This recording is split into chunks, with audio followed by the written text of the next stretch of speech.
Yes, there ain't nobody. There's nothing better than playoff basketball. Coming up here on NBA Today, we're going to show you what Jalen Brunson and Karl Anthony Towns, what they figured out, and why the rest of the league maybe should take notice of what's happening in New York City. And Victor Wembanyama and the Spurs, they advance, but on the other side of the bracket, the Lakers, they await their 2 stars. Don't worry, though. We have an update for you on Austin Reeves and Luka Doncic. Plus, Joel Embiid, he turned back the clock and made sure to tell us all about it. We have his must-hear comments after avoiding elimination last night, and that is where we start our show, in TD Garden, with the Boston Celtics, hoping to close out the Philadelphia 76ers. But what do you call the Celtics, Brian Windhurst?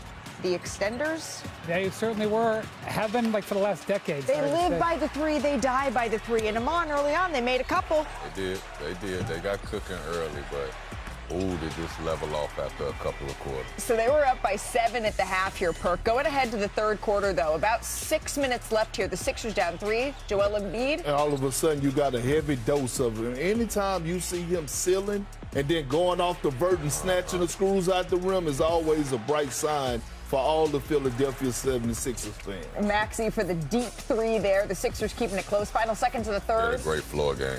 Maxey coming off the screen. Great 2-man game at that. So the Sixers down 1 at the end of the third quarter. To the final frame we go. This is the first possession of the fourth quarter here. Playoff P. George knocks it down. Playoff P. Well, in the good sense in this case. Tatum pulls up from 3 and just completely. I don't know. Completely misses it. Did somebody open a window or a door? Yeah, one of our producers is petty for putting that in the highlight there.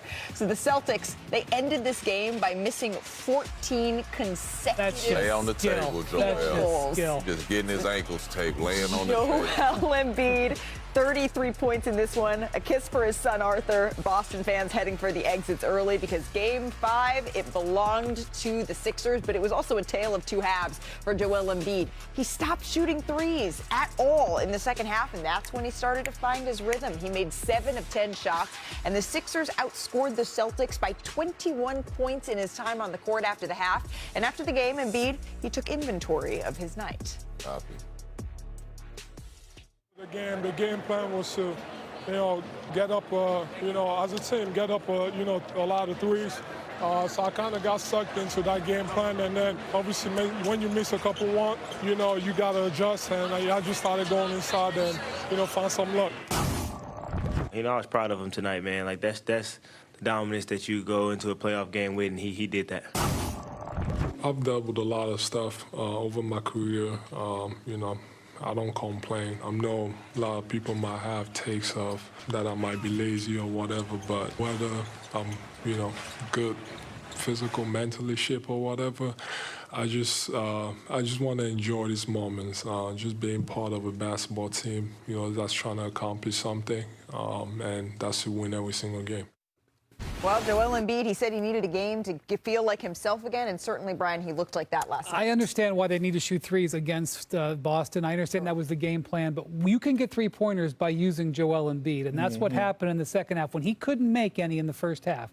And he went old school basketball and went back in there like he was, Wilt Chamberlain going up against Bill Russell back in the day. Look at the difference between the first half. And I honestly think that is misleading because he was shooting way farther from 16 feet. And once he got in there, guys, and was hitting those inside shots, it opened up those outside shots. One thing that happened in this game, despite all those interior baskets he made, the Sixers took more threes. They, of course, made more, but they even took more than Boston. That's the first time that's happened in this series. And if they want to win another game, they need to go back to this and generate their 3-pointers inside out. Well, first of all, it feels good to be back in the studio. We saw that little wiggle, Get situated in the studio. They got the extra bolts under here to hold it up, so it don't. It does. It's Perk's chair on the back. It do. But look, Joe Mazzulla said that he loved adversity. We know that Joe Mazzulla loved to fight. We know he loved to fight. Well, you talk about adjustments.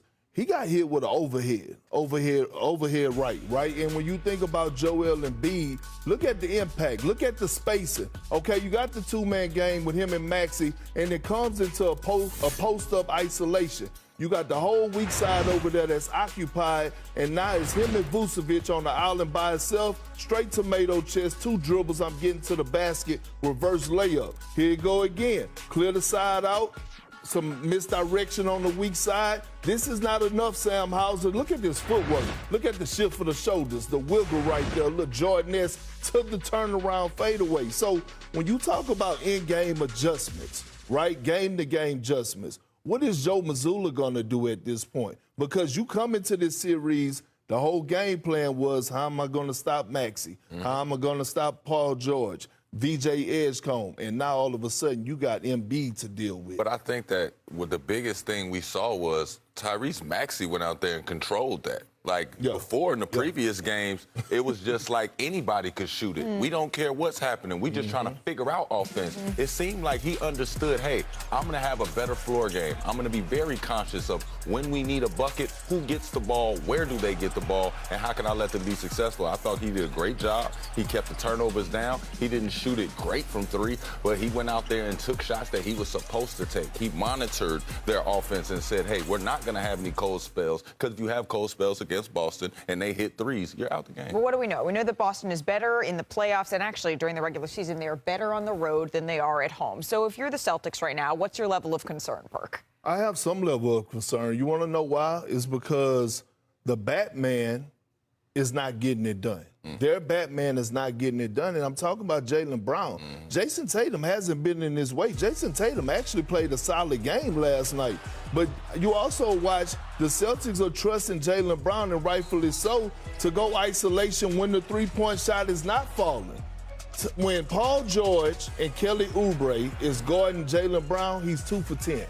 He was 2 for 10 last night. So he got to find a way to get it going. Because, again, they're going to live by the three, die by the three. But that in between, when you need those crucial buckets, they got to find a way to at least get a mismatch where they search out Tyrese Maxey or VJ Edgecombe to get those bigger wings off of Jaylen Brown so he could go to work and get his separation at that free throw line area. Well, the Celtics have played this way for years. They won a championship playing this way. They're not going to change. But one thing I am a little worried about is Derek White. Derek White had the worst three-point shooting season, I think, of his career since he was a rookie.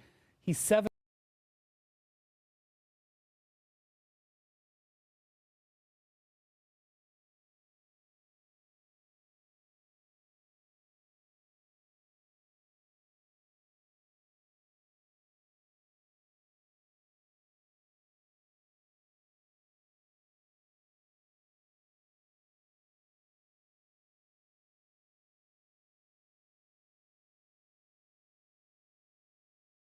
First, Karl Anthony Towns, you were calling for a big game from him, Shub. There you go, man. Big fella getting involved. I just love that he's in so much playmaking action. Josh Hart drives to the basket, can't get it done. Fell hard on his back after the foul here. Really took a tough hit. This was giving him some issues earlier in the season, too, so something just to keep an eye on there. 9 minutes left in the second. Towns. I'm bigger than y'all. Spinning around I'm so Jalen much Brown. bigger. And they kind of feeling themselves a little.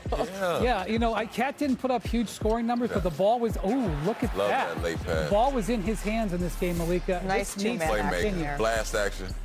And this stood out to you here, Shub. Yeah, because every time you do that blast action, people are now getting ready to prep for it. That's where Brunson gets you into that hesitation and can blow by. You're so worried about that blast action. 2 cutters, late pass. Brunson with the Euro. He had 22 paint points. That's tied for his second most in a game in his playoff career. A minute later, Brunson This is what shoots happens, three, though, man. You can't knocks put it down. plastic over the Brunson. He had 39 points in this one. Brunson, Put take a look at plastic Karl over Anthony the Towns. flame. Confidence is built in the work. So I think for us, we just understand what the situation is. The toughest game to win is the one that ends someone's season. So we got to be super disciplined. We got to execute at the highest level that we have in this series, and we got to be ready for a really tough game. So, Shump, you know exactly what he's talking about, that the hardest game to close out is the one where you're looking to advance, and you know specifically what that's like for New York. Yeah, it's one of them things, especially with New York, you inherit the history. Like I was a 21-year-old kid. I see the Boston next to you is already. You inherit.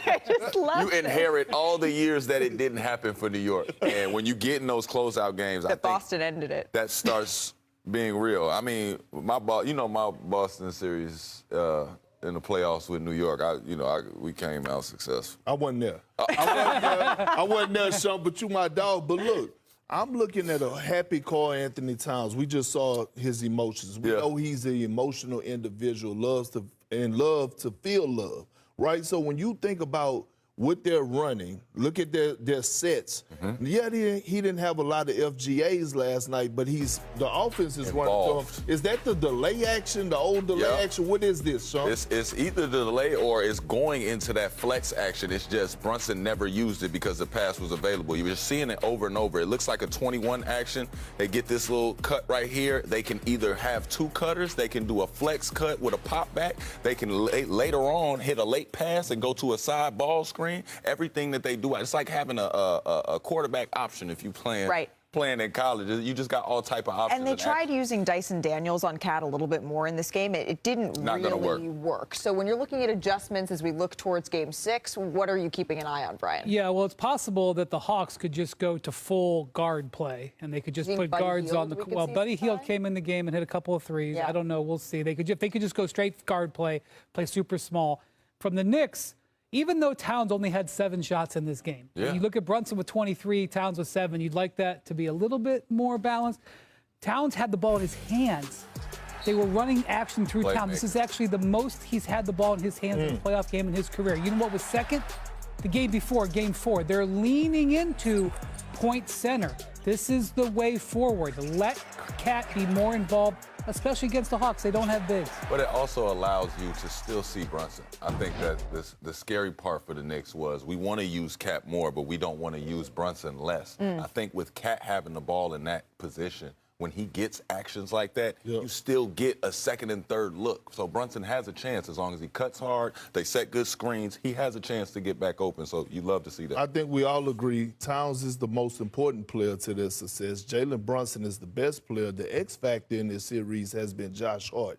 He locked up Jalen Johnson in Game 1 and 2. All of a sudden, C.J. McCollum got to cooking. He got that assignment, and he put him in the straitjacket last night. So although we thought that should have been a Mikal Bridges who was the having those defensive assignments, or OG Anunoby, Josh Hart actually has been the heart and soul of this team. He has been the heart and soul of this team and the X factor for the Knicks in this series. The X Factor, the Axe Factor, the Yama in his first ever closeout opportunity. So here's how the Spurs finished off Portland. Remember Keldon Johnson? He received his 6th Man of the Year trophy. And then the Spurs got to work. They wasted no time in this game. They remember getting down big in the last 2. Didn't want that to happen this time around. Victor Wembanyama. Like that. Hold on. The action started with him coming off a wide pin. That's what it started at 7'5", 7'6". Nice little jumper there. Right now he going downhill off a 1-4 pick and roll. Wemby with the 3. Followed his shot. You see that, kid? And look, David Robinson can't believe what he's seeing. That's David Robinson. Little fake spin. Kirk, where we going, man? They tried to tackle him. You just watch this and say, you know what? I retired at a good time. Like, this is it. De'Aaron Fox. Head Z. I tell y'all about him, man. Frozen. I see him wearing that photo too. Under 4 minutes to play here. The Blazers down big. Denny Avdia drives. Wemby is there. He did that. Hey, go get that out the seats, man. Spiking it into the stands. Felix. Spurs get the win. And Shaq had some thoughts on the big man last night. I said this to you and the guy. I think Wemby is the first perfect big man that's ever created. Can shoot, free throws, play defense, play offense. He's a great team player. I'm happy for the Spurs. I'm happy for Wendy. Did you say Wemby or Wendy? He's not happy for me. Well, I'm happy for you, Wendy. And Wendy, how do you think that Wemby and the Spurs, did they prove something to you? Did they show something that you didn't know? This was such a professional performance throughout this entire series. They had some adversity when they lost Wemby in Game 2. They went up to the Portland. They were down at half in both games, held their composure, came back and won. First closeout opportunity, took care of business right out of the gate. Then when Portland came back at them in the second half, they pushed it down like they'd done it 100 times before. LeBron James is going for his 17th first-round series win tonight, okay? 17. This is Victor's first. How many is he going to get? Right. It's going to be more than 1.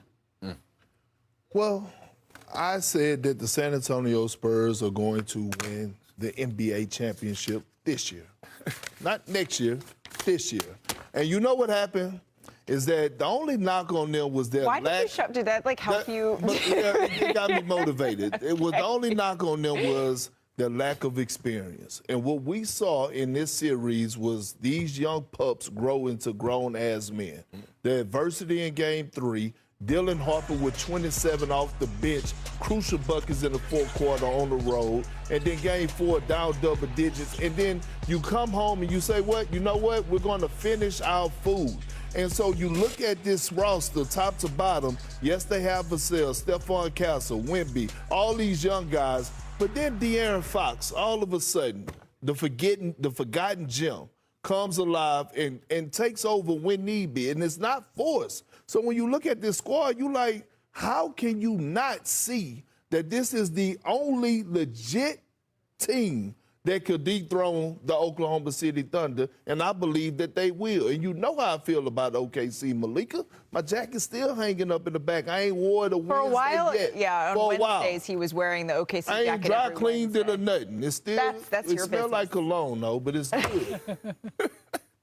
Well, I really do think that they are the only team that's made up to move OKC out the way. I get that. Yeah. But to say that they could just move OKC out the way is insane to me. Why? Because it's not even about – because for me, it's the matchup that's bad. It's not about the experience. I think experience is going to come in at the end of the game when you got to deal with SGA.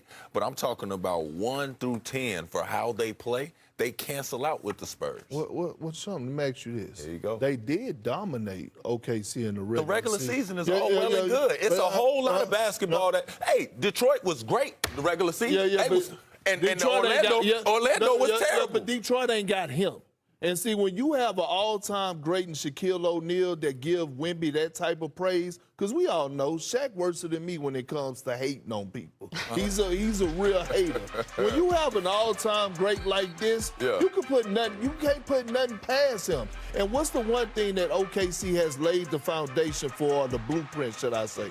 Having two-way players, big guards. What do San Antonio have? Without doubt. That's why I say it cancels out. The only question that comes in is Wemby and Chet. So I get what you're saying. But at the end of the game, I say it is. But at the end of the game, you got to outscore SGA. That's all I'm saying. It's still to do with the These two are already in the conference finals. We've skipped an entire round in between. Let's go from one Texas team. There are 23 questions in honor of 23 seasons. And these interviews, they spanned the entire year. So Dave McMenamin, he joins us now. Dave, your goal to find new ways to cover LeBron, to ask him new questions after so much time, I would say that is achieved. But one piece, of course, that's getting a whole lot of attention right now is when you were in Chicago. And, of course, when you're in Chicago, you had to ask him about an all-time Chicago great, and that is Michael Jordan. So can you just tell us a little bit about how you came up with the question, what his reaction was to answering it? How did all this unfold? Yeah, Malika, my goal was to actually have him talk about the aspects of his game that are better than Jordan's, just pure laid-bare opinion, no emotion in it, just analytically looking at him playing basketball and the parts that Jordan plays better than he does. Obviously, the conversation about the GOAT debate is going to follow, but LeBron is very reverential when it comes to Jordan. He wears number 23 since the time he was a child because Michael inspired him. He told me that Michael inspired me to be the guy taking the last shot, to wear sneakers like him, to fly through the air like him. He said when it comes to basketball, Michael, he admires his post game, his mid-range game, and his will and determination to win. But he said they're different players. LeBron is a point forward. He said, Michael kind of likes to shoot. Oh, no, actually, Michael, he does shoot. And I look to pass. And beyond that, he said ultimately, though, he hopes that he made Michael Jordan proud wearing number 23 all these years. Maybe my favorite question of the 23, though, is I live with this pretty smart and inquisitive woman, and she's like, you should ask him what LeBron means. And so I, in Golden State this year, asked him the story behind the name LeBron, and he said it was his grandfather's friend's name, grandfather's best friend name. Yeah. And there you go. Oh, hey, it's me. I'm smart and inquisitive. positive. Thanks, hon. I appreciate that. I did think it was interesting that he said that that's something that he wanted to dive into after his playing career, to leave something to kind of be explored at that point in his life. I encourage everyone to read this. It's a great and unique story, but we got a game to talk about here, Dave. Game 5, Los Angeles Lakers, Houston Rockets. It's happening this evening. They're looking to close out this series, and Austin Reeves has been upgraded to questionable in this one. What's the likelihood that we're going to see him out on the floor? Certainly all signs are pointing in that direction. It's going to come down to how his body feels throughout the day. He went through a full practice with the team on Tuesday. Now, the question is, once he is cleared, if he is cleared, I should say, what capacity will we see him? J.J. Redick said there's been no determination made yet in terms of a minutes restriction. I think you have to look back to Austin coming back into the lineup in early February after missing the entire month of January with a calf injury. He came off the bench the first couple games and was able to still impact the game that way. With the way Marcus Smart and Luke Kennard have been playing this series overall, I think probably a smart way to go about things is to look at bringing Reeves off the bench in Game 5 if he is ready to go. Right, and when you look at the turnovers of LeBron James over the last couple of games, having someone else who can help him with the ball handling responsibilities, it wouldn't necessarily be a bad thing. Dave McMenamin, thank you very much for the insight. But right, it's not just Austin Reeves, it's Luka Doncic, who's also been out since that April 2nd game against the Thunder. So our senior insider, Shams Charania, is here with more. Shams, what's the level of optimism? We know that Reeves, you've reported that he may be back, but how far away is Luka Doncic here? Malika, one source told me this week that Luka Doncic is on the slow path on his recovery in that grade 2 hamstring strain rehabilitation. And the expectation around the Lakers is if they are able to advance to face Oklahoma City in the second round, Luka Doncic will be out at the start of that series. There's still no clarity on a timetable for him. As we see right there, he is starting some on-court movement. He's continuing to improve on that. There's still some ways to go, though, for him to have full ramp-up of basketball activities. Oh, interesting. Okay, so even for the second round, we could be looking at a delayed debut there. And then there's Kevin Durant on the Rocket side of all of this, Shams. We know that he's been ruled out for this game, but is there any optimism that if this series is extended that we could see him at some point? Look, it seems more unlikely about a Game 6 if the Rockets are able to extend this back to Houston. And then you look at Game 7, if this does go to 7 as the potential opening of that. This is a bone bruise plus a sprain in that left ankle. In the regular season, I've covered Kevin Durant bone bruise injuries. It's usually about 2 weeks. And so this is a 2 to 3 week injury in the regular season. He's still dealing with stiffness, some swelling, a lack of mobility in that ankle. So look for the Rockets now to rely on their young core. Amen Thompson, Reed Shepard, Alperen Sengun, Jabari Smith Jr. They're actually a plus 31 in their 61 minutes so far in this series. All right, so Kevin Durant, even if this thing does go to 6 games, we may not see him even then. Shams, thank you very much for the insight. Don't go too far. We got more for you in just a little bit. But Shams mentioned it, right? Houston is going to have to continue to lean on their youth. And that quartet, Sengun, Thompson, Smith, Shepard, this is the number that Shams was just talking about. When they're on the court together, they've outscored the Lakers by 31 points in the series. And that has Jabari Smith feeling quite confident. Stay with it, be us, be aggressive, play free. You know, we're obviously the better team, I feel like. So just knowing that, being confident, trusting our work, and just telling us to be us, you know. We're obviously the better team, I feel like. Amon, what does the Lakers' mindset need to be to close this thing out? You're at home. You need to knock out this game. Make sure you get this off the table while you got the chance to rest a couple of days now. You got an older LeBron. Get your rest. Make sure that you're on the table eating dinner with your family. I can see why the Rockets are trying to build some confidence because they probably should have won Game 3. That was a ridiculous way to lose, and then they won Game 4 handily. They think they've got momentum. They also have a system that they're playing against LeBron. He's got 16 turnovers in 2 games, as you mentioned. They're going to apply that pressure. Let's see if Austin Reeves can alleviate some of that pressure tonight. So do you think, Perk, that the Lakers close this thing out tonight? Absolutely not. I believe that this is heading back to Houston, and they do have confidence, and I agree with Jabari Smith. They do have the better basketball team. It's just been the IQ part of it that's been the separation, and what we've seen over the last 2 games is that Houston has gotten back to their identity defensively. Right, being defensive pests, especially on the perimeter. You look at Game 4, they completely took Marcus Smart and Luke Kennard out the game. Both of those guys were held under 10 points apiece. And so when you think about their style and how they want to play, their level of physicality, he wasn't lying. All they got to do is continue to play team basketball. They were sharing the ball. Everybody was involved. All starters in double figures. That's how the Rockets got to play. And at this point, they're really playing with house money. Without a doubt. But they only playing with house money because they missing the 30 points that we usually get out of KD, right? Yeah. On the Lakers side, right now, people are reacting a lot to LeBron having 8 turnovers. I'm not reacting like that. He's became the more primary ball handler. I think the turnovers go down a little bit just because he at home and he got energy now. You got to remember, those 2 emotional games back-to-back before we went out there and saw LeBron laying egg. He ain't just laying eggs. I ain't say he was. I won't say it. We ain't doing that. I ain't say we was doing it. Okay, I'm just making sure we don't. Well, that game is at 7:30. It's on ESPN. And are you saying that they're not going to close out at all, or just not going to close out? They're not closing out tonight. Okay, it's heading back to the H-Time. I love that. We do have a big developing guy, story that's hung over the league all season long that we want to get to here. The NBA is taking another serious swing, not a perk-sized swing, at fixing tanking with a new draft lottery proposal. So Shams has reported what's being called the 3-2-1 format, and it would change the incentives here for future teams in the lottery. So Shams, can you explain this proposal, because it's got a lot of layers to it? What are the key components that we need to know?